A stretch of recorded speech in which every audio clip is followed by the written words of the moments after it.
Hello, my friend. I remember the day I got my first salary like it was yesterday. I walked out of the bank feeling the warmth of that money in my wallet. On one hand, there's this incredible sense of freedom. All right, I've got this. But on the other hand, there are those nagging inner questions. Man, what are we going to do with this money now? Should I pay the rent, close my debts, or save it?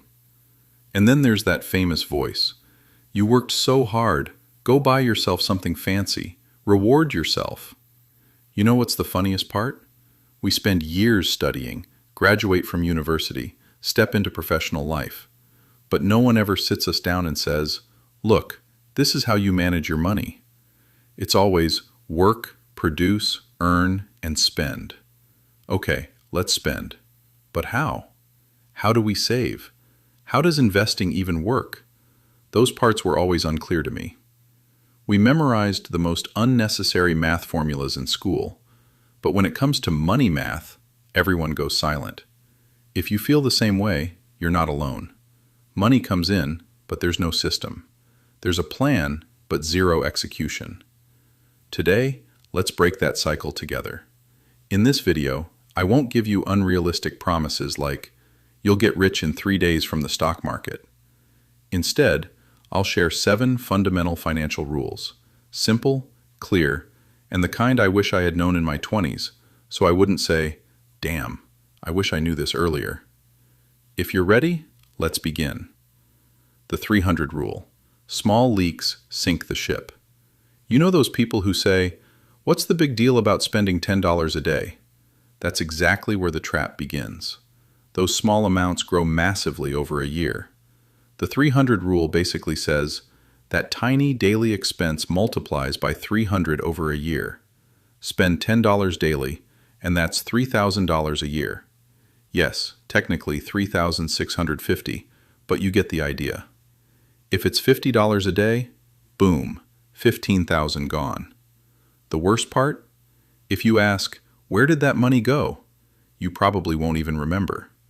Financial freedom doesn't start by earning big. It starts by plugging small leaks. The rule of 72. When does money double? You're saving but wondering, when will this actually grow into something significant? The formula is simple. 72 divided by your annual return rate. Let's say your money earns 8% annually. Divide 72 by 8, and your money doubles in 9 years. If you can get 12%, it doubles in 6 years. This rule is a great compass showing whether time is working for you or against you. The 50-30-20 rule. Your salary's navigation system. Spending money without a plan is like driving without navigation. You end up asking, where am I? At the end of the month. This rule says 50% needs, rent, bills, transportation. 30% wants, eating out, cinema, new clothes. 20% future, savings, debt repayment, investments. This system automatically puts you in order and ends the "I don't have enough money" complaints. Emergency fund, your survival kit. Life can hit hard sometimes. Your phone breaks, unexpected medical expenses come up. That's when you realize how fragile things are. The way to turn that fragile thread into a steel cable is to keep at least 3 to 6 months of expenses saved in cash. This money is your freedom. Don't rely on credit cards. They're not security. They're a trap. Real security is that Plan B reserve in your pocket. The 24-10 rule.